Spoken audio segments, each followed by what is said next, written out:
বন্ধুরা, আজকের এই ছোট্ট ভিডিওটায় আমি আপনাদের শেখাবো আপনি কিভাবে আপনার ফোনপের ভাষা পরিবর্তন করবেন।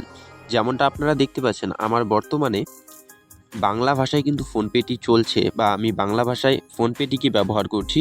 আমি চাইলে কিন্তু এই ভাষাটিকে পরিবর্তন করে ইংলিশে কিন্তু ভাষাটিকে সেট করে নিতে পারি।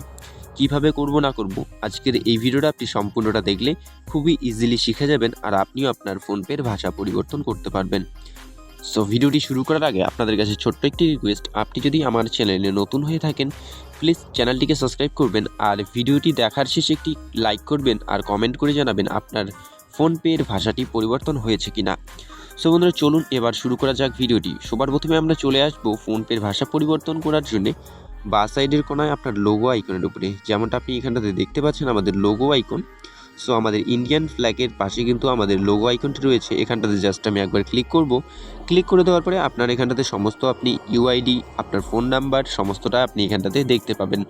তারপরে আমরা এখানটাতে আবারও নিচে চলে আসবো, এখানটাতে আমরা একটি অপশান দেখতে পাবো ভাষা। আপনার যদি ইংলিশে রয়েছে তবে আপনি এখানে ল্যাঙ্গুয়েজ নামের অপশানটি দেখতে পাবেন। সো দেখতে পাচ্ছেন এখানটাতে ভাষার উপরে যখনই আমি ক্লিক করব, এখান থেকে আমি ল্যাঙ্গুয়েজটিকে সিলেক্ট করব ইংলিশে সিলেক্ট করে নেওয়ার পরে আমি জাস্ট কন্টিনিউয়ের উপরে ক্লিক করব। এবার কিন্তু আমার ভাষাটি পরিবর্তন হয়ে গেছে, আপনি নিশ্চয়ই দেখতে পাচ্ছেন। সো এভাবে আপনি খুবই ইজিলি আপনার ফোনপের ভাষা পরিবর্তন করতে পারেন। আশা করব ভিডিওটি দেখে আপনার হেল্প হয়েছে। ভিডিওটি সম্পূর্ণটা দেখার জন্য অসংখ্য ধন্যবাদ।